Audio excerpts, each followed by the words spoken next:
ನೋಡಿ, ಘಮ ಘಮ ಅನ್ನುವಂತಹ ಹುರಿದಿರುವಂತಹ ಮಸಾಲೆ ಇಂಗ್ರೀಡಿಯೆಂಟ್ಸ್ ಎಲ್ಲ ರೆಡಿಯಾಗಿದೆ. ಇದನ್ನ ನಾವು ಗ್ರೈಂಡ್ ಮಾಡಿಬಿಟ್ಟು ಸಾಂಬಾರು ಪುಡಿ ಮಾಡಿದರೆ ಸೂಪರ್ ಆಗಿರುವಂತಹ ಉಡುಪಿ ಬ್ರಾಹ್ಮಿನ್ ಸ್ಟೈಲಲ್ಲಿ ಮಾಡುವಂತಹ ಸಾಂಬಾರು ಪುಡಿ ರೆಡಿಯಾಗುತ್ತೆ. ಹಲೋ ನಮಸ್ತೆ, ಹೇಗಿದ್ರಲ್ಲ? ಈ ಸಾಂಬಾರು ಪುಡಿಯನ್ನು ಒಂದೊಂದು ಕಡೆ ಒಂದೊಂದು ಥರ ಮಾಡ್ತಾರೆ, ಒಬ್ಬೊಬ್ಬರು ಒಂದೊಂದು ಥರ ಮಾಡ್ತಾರೆ. ನಾನಿವತ್ತು ಉಡುಪಿ ಬ್ರಾಹ್ಮಿನ್ ಸ್ಟೈಲಲ್ಲಿ ಭಟ್ರುಗಳೆಲ್ಲ ಮಾಡ್ತಾರಲ್ಲ, ಈ ಥರ ಸಾಂಬಾರು ಪುಡಿಯನ್ನು ಸೂಪರ್ಬಾಗಿ ಹೇಗೆ ಮಾಡೋದು ಅನ್ನೋದನ್ನು ತೋರಿಸ್ಕೊಡ್ತಾ ಇದ್ದಾರೆ. ತುಂಬಾ ಚೆನ್ನಾಗಿರುವಂತಹ ಒಂದು ರೆಸಿಪಿ ಇದು. ನನಗೆ ನನ್ನೊಬ್ಬರು ಉಡುಪಿ ಫ್ರೆಂಡ್ ನನಗೆ ಹೇಳಿಕೊಟ್ಟಿರುವಂಥದ್ದು. ಸಖತ್ ಚೆನ್ನಾಗಿ ಬರುತ್ತೆ. ಯಾವುದೇ ಸಾಂಬಾರಿಗೆ ನೀವು 1-2 ಸ್ಪೂನ್ ಈ ಸಾಂಬಾರು ಪುಡಿನ ಹಾಕಿದರೆ ಅದರ ಫ್ಲೇವರೇ ಚೇಂಜ್ ಆಗಿ ಹೋಗುತ್ತೆ. ಎಷ್ಟು ಅದ್ಭುತವಾಗಿರುತ್ತೆ ಅಂತಂದರೆ ನೀವು ಒಂದ್ಸರಿ ಟ್ರೈ ಮಾಡಿ ನೋಡಿದರೆ ನಿಮ್ಗೆ ಗೊತ್ತಾಗುತ್ತೆ. ರೆಸಿಪಿನ ಪೂರ್ತಿಯಾಗಿ ನೋಡಿ ಫೀಡ್ಬ್ಯಾಕ್ನ ತಿಳಿಸಿ. ಹಾಗೆ ಇಲ್ಲಿ ತನಕ ನೀವು ಯಾರಾದರೂ ನನ್ನ ಚಾನಲ್ಗೆ ಸಬ್ಸ್ಕ್ರೈಬ್ ಆಗಿಲ್ಲದಿದ್ದರೆ ಸಬ್ಸ್ಕ್ರೈಬ್ ಆಗಿ ನನ್ನ ಎಲ್ಲ ವೀಡಿಯೋಸ್ನ ನೋಡಿ, ಲೈಕ್ ಮಾಡಿ, ಶೇರ್ ಮಾಡಿ, ನನ್ನ ಈ ಪ್ರಯತ್ನನ ಸಪೋರ್ಟ್ ಮಾಡಿ. ಥ್ಯಾಂಕ್ಸ್ ಎಲ್ರಿಗೂ. ಸೂಪರ್ ಆಗಿರುವಂತಹ ಈ ಭಟ್ರು ಅಥವಾ ಬ್ರಾಹ್ಮಿನ್ಸ್ ಮಾಡುವಂತಹ ಸಾಂಬಾರು ಪುಡಿಯನ್ನು ಹೇಗೆ ಮಾಡೋದು ಅನ್ನೋದನ್ನು ಇವತ್ತಿನ ವಿಡಿಯೋದಲ್ಲಿ ಹೇಳ್ಕೊಡ್ತಾ ಇದ್ದೀನಿ. ಒಂದು ಚೂರು ಸ್ಕಿಪ್ ಮಾಡದೆ ಪೂರ್ತಿಯಾಗಿ ನೋಡಿ, ಆವಾಗಲೇ ನಿಮಗೆ ಕರೆಕ್ಟಾಗಿ ರೆಸಿಪಿ ಅರ್ಥ ಆಗುತ್ತೆ. ಇವಾಗ ನಾನು ಮೊದಲಿಗೆ ನಮಗೆ ಯಾವೆಲ್ಲ ಇಂಗ್ರೀಡಿಯೆಂಟ್ಸ್ ಬೇಕಾಗುತ್ತೆ ಅಂತ ಹೇಳ್ಕೊಡ್ತೀನಿ. ಇಂಗ್ರೀಡಿಯೆಂಟ್ಸ್ ನೀವು ರೆಡಿ ಮಾಡಿಟ್ರೆ ಮಾಡೋಕ್ಕೆ ತುಂಬ ಈಸಿ ಆಗುತ್ತೆ. ಮೊದಲಿಗೆ ಇದೆಯಲ್ಲ ಕೊತ್ತಂಬರಿ ಬೀಜ. ಕೊತ್ತಂಬರಿ ಬೀಜ 1 ಕಪ್ಪಷ್ಟು ತಗೊಂಡಿದ್ದೀನಿ. 1 ಕಪ್ ಅಂತಂದರೆ ಆಲ್ಮೋಸ್ಟ್ ಒಂದು 75 ಗ್ರಾಮಷ್ಟು ಬರುತ್ತೆ. ಇದಾದ ನಂತರ ನಮಗೆ ಜೀರಿಗೆ 1/4 ಕಪ್ಪು ಅಂತಂದರೆ ಒಂದು 15 ಗ್ರಾಮಷ್ಟು ಜೀರಿಗೆ ಹಾಕೋಬೇಕಾಗುತ್ತೆ. ಕೆಲವರು ಏನು ಮಾಡ್ತಾರೆ, ಒಂದೊಂದು ಕಡೆ ಒಂದೊಂದು ಸ್ಟೈಲ್ ಮಾಡ್ತಾರೆ. ಕೆಲವರು ಕೊತ್ತಂಬರಿ ಸ್ವಲ್ಪ ಕಮ್ಮಿ ಹಾಕಿ ಜೀರಿಗೆ ಜಾಸ್ತಿ ಹಾಕ್ತಾರೆ, ಕೆಲವರು ಜೀರಿಗೆ ಜಾಸ್ತಿ ಹಾಕಿ ಕೊತ್ತಂಬರಿ ಕಮ್ಮಿ ಹಾಕ್ತಾರೆ. ಬಟ್ ಉಡುಪಿ ಕಡೆ ಬ್ರಾಹ್ಮಿನ್ಸ್ ಮಾಡೋ ರೆಸಿಪಿನ ನಾನು ಹೇಳ್ತಾ ಇದ್ದೀನಿ, ಅಲ್ಲಿ ಕೊತ್ತಂಬರಿ ಜಾಸ್ತಿ, ಜೀರಿಗೆ ಕಮ್ಮಿ. ಇದಾದ ನಂತರ ನಮಗೆ ಮೆಣಸು ಯಾವ ಲೆಕ್ಕದಲ್ಲಿ ಬೇಕಾಗುತ್ತೆ ಅಂತ ಹೇಳ್ತೀನಿ. ಮೆಣಸು ಬ್ಯಾಡಗಿ ಮಿರ್ಚಿ ಒಂದು 10-12 ತಗೊಂಡಿದ್ದೀನಿ. ಬ್ಯಾಡಗಿ ಮಿರ್ಚಿ ನಾನು ಏನಕ್ಕೆ ಹಾಕ್ತಾ ಇದ್ದೀನಿ ಅಂತಂದರೆ ಸಾಂಬಾರಿದು ಕಲರ್ ಚೆನ್ನಾಗಿ ಬರುತ್ತೆ. ನೀವು ಬರೀ ಬ್ಯಾಡಗಿ ಮಿರ್ಚಿ ಬೇಕಾದರೂ ಹಾಕೋಬೋದು ಅಥವಾ ಬರೀ ಖಾರ ಮೆಣಸು ಬೇಕಾದರೂ ಹಾಕೋಬೋದು, ಎರಡು ನಿಮ್ಮ ಚಾಯ್ಸ್. ಖಾರ ಮೆಣಸು ಅಥವಾ ಈ ರೌಂಡ್ ಕಲರ್ ಮೆಣಸು ಬರುತ್ತಲ್ಲ ಅದು ಆಗುತ್ತೆ, ಅಥವಾ ಈ ಗುಂಟೂರು ಮೆಣಸು ಬರುತ್ತಲ್ವ ಅದು ಆಗುತ್ತೆ. ಇದೊಂದು 10 ತಗೊಂಡಿದ್ದೀನಿ. ಖಾರ ಇನ್ನೂ ಸ್ವಲ್ಪ ಜಾಸ್ತಿ ಬೇಕು ಅಂತಂದರೆ ನೀವು ಮೆಣಸನ್ನು ಜಾಸ್ತಿ ಹಾಕೋಬೋದು. ಅದಾದ ನಂತರ ನಮಗೆ 2 ಟೇಬಲ್ ಸ್ಪೂನಷ್ಟು ಕಡಲೆಬೇಳೆ ಬೇಕಾಗುತ್ತೆ, 2 ಟೇಬಲ್ ಸ್ಪೂನಷ್ಟು ಉದ್ದಿನಬೇಳೆ, 1 ಟೇಬಲ್ ಸ್ಪೂನಷ್ಟು ಮೆಂತೆ, 1 ಟೇಬಲ್ ಸ್ಪೂನಷ್ಟು ಕಾಳುಮೆಣಸು. ಕೆಲವರು ಕಾಳುಮೆಣಸು ಹಾಕ್ತಾರೆ, ಕೆಲವರು ಹಾಕಲ್ಲ. ಬಟ್ ಖಾರ ಮತ್ತು ಫ್ಲೇವರ್ ಬೇಕು ಅಂತಂದರೆ ಕಾಳುಮೆಣಸು ಹಾಕೋಬೋದು. ಒಂದು ಅರ್ಧ ಟೇಬಲ್ ಸ್ಪೂನಷ್ಟು ನಮಗೆ ಸಾಸಿವೆ. ನೋಡಿ, ಇಷ್ಟು ನಮಗೆ ಕರಿಬೇವು ಬೇಕಾಗುತ್ತೆ. ಕರಿಬೇವು ನೀವು ಜಾಸ್ತಿ ಹಾಕಿದಷ್ಟು ಫ್ಲೇವರ್ ತುಂಬಾ ಚೆನ್ನಾಗಿ ಬರುತ್ತೆ. ಚಿಕ್ಕ ಸ್ಪೂನಲ್ಲಿ ಅಂದರೆ ಚಿಕ್ಕ ಟೇಬಲ್ ಸ್ಪೂನ್ ಆಗುತ್ತೆ, ಅದರಲ್ಲಿ 1 ಸ್ಪೂನಷ್ಟು ಇಂಗು ಬೇಕಾಗುತ್ತೆ. ಆಮೇಲೆ 1 ಟೇಬಲ್ ಸ್ಪೂನಷ್ಟು ಅರಿಶಿಣ ಪುಡಿ. ಇವಾಗ ನಾವು ಇದನ್ನೆಲ್ಲ ಹುರ್ಕೋಬೇಕಾಗುತ್ತೆ. ಕೆಲವರು ಏನು ಮಾಡ್ತಾರೆ, ಬಿಸಿಲಿಗೆ ಹಾಕಿ ಒಣಗಿಸಿ ಅನಂತರ ಪುಡಿ ಮಾಡ್ಕೊತಾರೆ. ಬಟ್ ನಾನು ಇವಾಗ ಎಲ್ಲದನ್ನು ರೋಸ್ಟ್ ಮಾಡಿ ಇದನ್ನ ಪುಡಿ ಮಾಡೋದು ಹೇಗೆ ಅಂತ ತೋರಿಸ್ಕೊಡ್ತಾ ಇದ್ದೀನಿ. ಮೊದಲು 1 by 1 ಎಲ್ಲದನ್ನು ಹುರಿದುಕೊಳ್ಳೋಣ. ಇದರಲ್ಲಿ 2 ವಿಧ ಇದೆ. ನಾನೊಂದು ಸ್ಟವ್ ಮೇಲೆ ಪ್ಯಾನ್ ಇಟ್ಟಿದ್ದೀನಿ. ಕೆಲವರು ಈ ರೋಸ್ಟ್ ಮಾಡುವಾಗ ಸ್ವಲ್ಪ ಕುಕ್ಕಿಂಗ್ ಆಯಿಲ್ ಹಾಕ್ಕೊತಾರೆ, ಕೆಲವರು ಡ್ರೈ ರೋಸ್ಟ್ ಮಾಡ್ತಾರೆ. ನಾನೊಂದು ಸ್ವಲ್ಪ ಕೋಕೋನಟ್ ಆಯಿಲ್ ಹಾಕಿಬಿಟ್ಟು ರೋಸ್ಟ್ ಮಾಡ್ತಾ ಇದ್ದೀನಿ. ಕೋಕೋನಟ್ ಆಯಿಲ್ ಹಾಕಿಬಿಟ್ಟು ನಾವು ರೋಸ್ಟ್ ಮಾಡಿ ಪೌಡರ್ ಮಾಡೋದ್ರಿಂದ ಏನು ಯೂಸ್ ಅಂತಂದರೆ ಫ್ಲೇವರ್ ತುಂಬಾ ಚೆನ್ನಾಗಿರುತ್ತೆ ಮತ್ತು ತುಂಬ ಜಾಸ್ತಿ ದಿನ ನಮಗೆ ಇಡ್ಲಿಕ್ಕೆ ಹೆಲ್ಪ್ ಆಗುತ್ತೆ. ಯಾಕಂತಂದರೆ ಆಯಿಲ್ ಯಾವತ್ತೂ ಪ್ರಿಸರ್ವೇಟಿವ್ ಟೈಪ್ ನಮಗೆ ಹೆಲ್ಪ್ ಮಾಡುತ್ತೆ. ಜಸ್ಟ್ ಅರ್ಧ ಸ್ಪೂನಷ್ಟು ಕುಕ್ಕಿಂಗ್ ಆಯಿಲ್ ಹಾಕಿಬಿಟ್ಟು ಮೊದಲು ಕೊತ್ತಂಬರಿ ಬೀಜನ ಹಾಕಿಬಿಟ್ಟು ಫ್ರೈ ಮಾಡ್ತಾ ಇದ್ದೀನಿ, ರೋಸ್ಟ್ ಮಾಡ್ತಾ ಇದ್ದೀನಿ. ಫ್ರೈ ಎಲ್ಲ ಕೊತ್ತಂಬರಿ ಬೀಜದ್ದು ಕಲರ್ ಚೇಂಜ್ ಆಗೋ ತನಕ ಒಂಚೂರು ಚೂರು ಪಟ ಅಂತ ಹೇಳುತ್ತಲ್ವ, ಅಲ್ಲಿ ತನಕ ರೋಸ್ಟ್ ಮಾಡಬೇಕು. ಕರಟಿಸ್ಬೇಡಿ ಯಾವುದೇ ಕಾರಣಕ್ಕೆ. ಕರೆಕ್ಟಾಗಿ ರೋಸ್ಟ್ ಆಗಿದೆ. ಇವಾಗ ತೆಗೆದಿಟ್ಟುಕೊಳ್ಳೋಣ ಇದನ್ನ. ಇವಾಗ ಒಂದು ಕ್ಲೀನಾಗಿರುವಂತಹ ಪಾತ್ರೆಗೆ ಇದನ್ನ ತೆಗೆದಿಟ್ಕೊಳ್ಳಿ. ಈಗ ಮತ್ತೆ ಒಂದು ಅರ್ಧ ಸ್ಪೂನಷ್ಟು ಕುಕ್ಕಿಂಗ್ ಆಯಿಲನ್ನು ಹಾಕಿಬಿಟ್ಟು ಬೇರೆ ಇಂಗ್ರೀಡಿಯೆಂಟ್ಸನ್ನು ಹಾಕೊತಾ ಇದ್ದೀನಿ. ಇವಾಗ ಕಡಲೆಬೇಳೆ, ಜೀರಿಗೆ, ಉದ್ದಿನಬೇಳೆ ಎಷ್ಟು ಕ್ವಾಂಟಿಟಿ ಅಂತ ನಾನು ಆಗಲೇ ಹೇಳಿದ್ದೇನೆ, ಡಿಸ್ಕ್ರಿಪ್ಷನಲ್ಲೂ ಹಾಕಿರ್ತೀನಿ. ಮೆಂತೆ,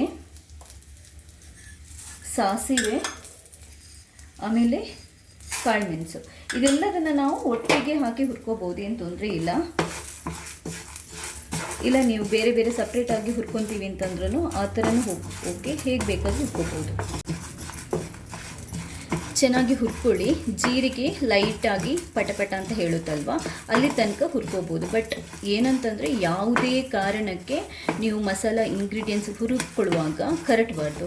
ಕರಟಿದ್ರೆ ಸಾಂಬಾರು ಪುಡಿದು ಫ್ಲೇವರ್ ತುಂಬಾ ಚೇಂಜೇ ಆಗೋಗುತ್ತೆ, ಅಂದರೆ ಕಹಿ ಕಹಿ ಬರುತ್ತೆ. ಆದ್ದರಿಂದ ತುಂಬ ಕೇರ್ಫುಲ್. ಮೆಂತೆ ಎಲ್ಲ ಹಾಕೋದ್ರಿಂದ ನಾವು ಜಾಸ್ತಿ ಇದನ್ನ ಕರಟಿಸಿಕೆ ಹೋಗಬಾರ್ದು. ಸ್ವಲ್ಪ ಅರೋಮ ಬರೋ ತನಕ ಹುರ್ಕೊಂಡ್ರೆ ಸಾಕು.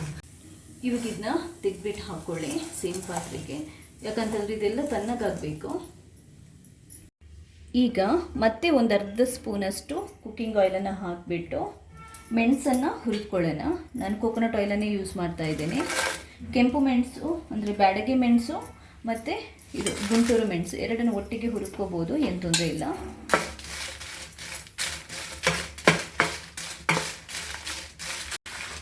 ಮೆಣಸು ರೋಸ್ಟ್ ಆಗೋ ತನಕ ಹುರಿದ್ಕೊಳ್ಳಿ, ಕರಟಿಸಬೇಡಿ. ಕರೆಕ್ಟಾಗಿ ಆಗಿದೆ, ಸಾಕಿಷ್ಟು. ಸೇಮ್ ಪಾತ್ರೆಗೆ ಹಾಕ್ಕೊಳ್ಳಿ, ತಣ್ಣಗಾಗಲಿದು. ಈಗ ಕೊನೆಗೆ ಸ್ವಲ್ಪ ಎಣ್ಣೆ ಹಾಕಿಬಿಟ್ಟು ನಾನು ಕರಿಬೇವನ್ನು ಹುರಿದ್ಕೊತಾ ಇದ್ದೀನಿ. ಕರಿಬೇವನ್ನು ಸಪ್ರೇಟಾಗಿ ನಾನು ಹುರಿದ್ಕೊತೀನಿ. ಕರಿಬೇವನ್ನು ನಾನು ಯಾವಾಗಲೂ ಸಪ್ರೇಟಾಗಿ ಫ್ರೈ ಮಾಡ್ಕೊಳ್ಳೋದು, ಯಾಕಂತಂದರೆ ಸ್ವಲ್ಪ ಅದು ಕ್ರಿಸ್ಪಿಯಾಗಿ ಬಂದಷ್ಟು ಚೆನ್ನಾಗಿರುತ್ತೆ. ಕರಿಬೇವನ್ನು ನೀವು ಬೇರೆ ಇಂಗ್ರೀಡಿಯೆಂಟ್ಸ್ ಜೊತೆ ಅಂದರೆ ಜೀರಿಗೆಲ್ಲ ಹಾಕಿದ್ವಲ್ಲ ಆವಾಗ ಕೊನೆಗೆ ಹಾಕಿನೂ ಹುರ್ಕೋಬೋದು, ಇಲ್ಲ ಈ ಥರ ಸಪ್ರೇಟಾಗಿನೂ ಹುರ್ಕೋಬೋದು. ನೋಡಿ ನೀಟಾಗಿ ಕ್ರಿಸ್ಪಿಯಾಗಿ ಆಗಿದೆ, ಇಷ್ಟು ಸಾಕು. ಇವಾಗ ನಾವು ಇದನ್ನೆಲ್ಲ ಪುಡಿ ಮಾಡ್ಕೋಬೋದು. ನೋಡಿ ಘಮ ಘಮ ಅನ್ನುವಂತಹ ಹುರಿದಿರುವಂತಹ ಮಸಾಲೆ ಇಂಗ್ರೀಡಿಯೆಂಟ್ಸ್ ಎಲ್ಲ ರೆಡಿಯಾಗಿದೆ.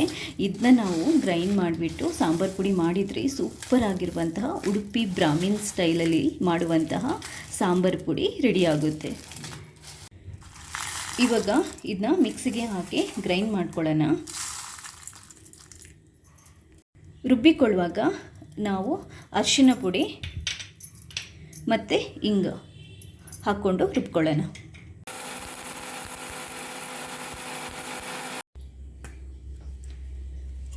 ಫಸ್ಟ್ ಒಂದು ಬ್ಯಾಚ್ ನಾನು ಪೌಡರ್ ಮಾಡ್ಕೊಂಡಿದ್ದೀನಿ, ಇನ್ನೂ ಒಂದು ಸ್ವಲ್ಪ ಇದೆ, ಅದನ್ನ ಇನ್ನೊಂದು ಬ್ಯಾಚಲ್ಲಿ ಮಾಡ್ಕೊತೀನಿ. ನೋಡಿ ಇದು ನೀವು ರುಬ್ಬಿ ಮಿಕ್ಸಿ ಮುಚ್ಚಳ ಓಪನ್ ಮಾಡಬೇಕಿದ್ರೆ ಘಮ ಘಮ ಘಮ ಅಂತ ಅಂತಿರುತ್ತೆ. ಸೂಪರ್ ಆಗಿದೆ, ಕರೆಕ್ಟಾಗಿ ಪುಡಿನೂ ಆಗಿದೆ, ಇಷ್ಟು ಸಾಕು.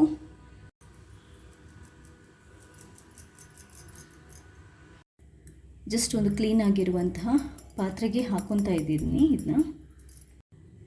ಇವಾಗ ಇನ್ನೊಂದು ಬ್ಯಾಚ್ ಕೂಡ ರೆಡಿ ಮಾಡಿದ್ದೀನಿ. ಇದರಲ್ಲಿ ಕೊತ್ತಂಬರಿ ಸ್ವಲ್ಪ ಜಾಸ್ತಿ ಇತ್ತು, ಅದಕ್ಕೆ ನಿಮಗೆ ಈ ಕಲರ್ ಕಾಣ್ತಾ ಇದೆ. ಇದಕ್ಕೆ ತೆಗೆದು ಹಾಕ್ತಾ ಇದ್ದೀನಿ ಸೇಮ್ ಪಾತ್ರೆಗೆ. ಇವಾಗ ಇದನ್ನ ನೀಟಾಗಿ ಮಿಕ್ಸ್ ಮಾಡ್ಕೊಳ್ಳಿ.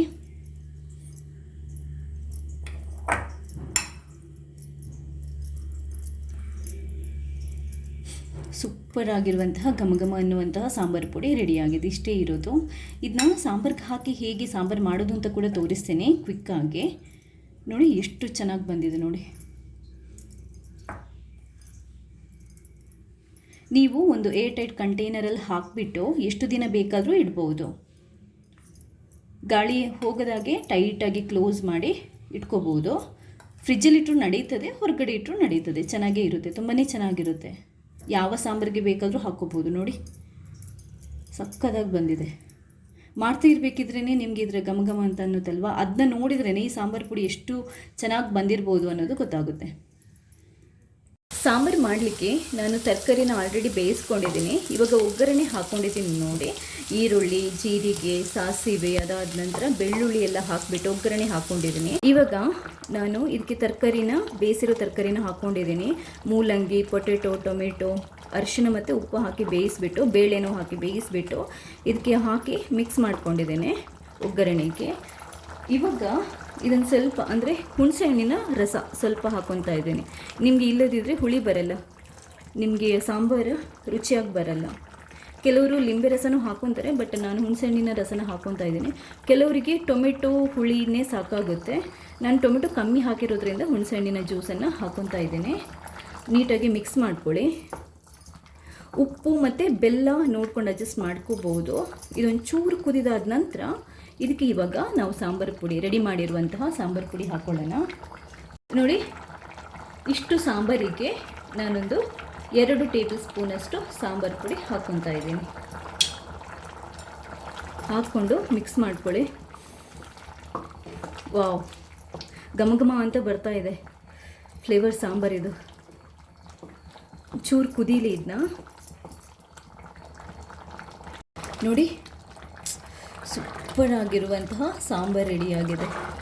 ಎಷ್ಟು ಚೆನ್ನಾಗಿ ಬಂದಿದೆ ನೋಡಿ, ತುಂಬಾ ಘಮ ಘಮ ಅಂತ ಇದೆ ನೋಡಿ. ಇದೇ ಸಾಂಬಾರು ಪುಡಿ ಹಾಕಿ ಮಾಡಿರುವಂತಹ ತರಕಾರಿ ಸಾಂಬಾರಿದು. ನಿಮಗೆ ಫ್ಲೇವರ್ ಇದೆಯಲ್ಲ, ಕಲರ್ ನೋಡಿದ್ರೇ ಗೊತ್ತಾಗುತ್ತೆ ಎಷ್ಟು ಚೆನ್ನಾಗಿ ಬಂದಿರ್ಬೋದು ಸಾಂಬಾರು ಅಂತ. ಸಕ್ಕ ಚೆನ್ನಾಗಿ ಬಂದಿದೆ ನೋಡಿ. ಸೂಪರ್ ಆಗಿರುವಂತಹ ಘಮ ಘಮ ಅನ್ನುವಂತಹ ಉಡುಪಿ ಬ್ರಾಹ್ಮಿನ್ಸ್ ಶೈಲಿಯಲ್ಲಿ ಸೂಪರ್ ಸಾಂಬಾರ್ ಪೌಡರ್ ರೆಡಿಯಾಗಿದೆ. ತುಂಬಾ ಚೆನ್ನಾಗಿ ಬಂದಿದೆ, ತುಂಬಾ ಘಮ ಘಮ ಅಂತ ಇರುತ್ತೆ. ಸಾಂಬಾರ್ಗೆ ಹಾಕಿ ನೋಡಿದರೆ ನಿಮಗೆ ಗೊತ್ತಾಗುತ್ತೆ. ಚೆನ್ನಾಗಿದೆಯಲ್ಲ? ಇವತ್ತಿನ ನನ್ನ ಈ ರೆಸಿಪಿ ಇಷ್ಟ ಆಗಿದ್ದಲ್ಲಿ ಲೈಕ್ ಮಾಡಿ, ಶೇರ್ ಮಾಡಿ. ಹಾಗೆಯೇ ನನ್ನ ಚಾನೆಲ್ನಲ್ಲಿ ತುಂಬಾ ಸಾಂಬಾರು ಪುಡಿ, ರಸಂ ಪುಡಿ, ಈ ಥರ ಪೌಡರ್ಗಳ ರೆಸಿಪೀಸ್ ಇದೆ. ಎಲ್ಲದನ್ನು ನೀವು ನೋಡ್ಕೋಬೋದು. ವಿಡಿಯೋ ನೋಡಿದ್ದಕ್ಕೆ ನಿಮಗೆಲ್ರಿಗೂ ತುಂಬಾ ಥ್ಯಾಂಕ್ಸ್.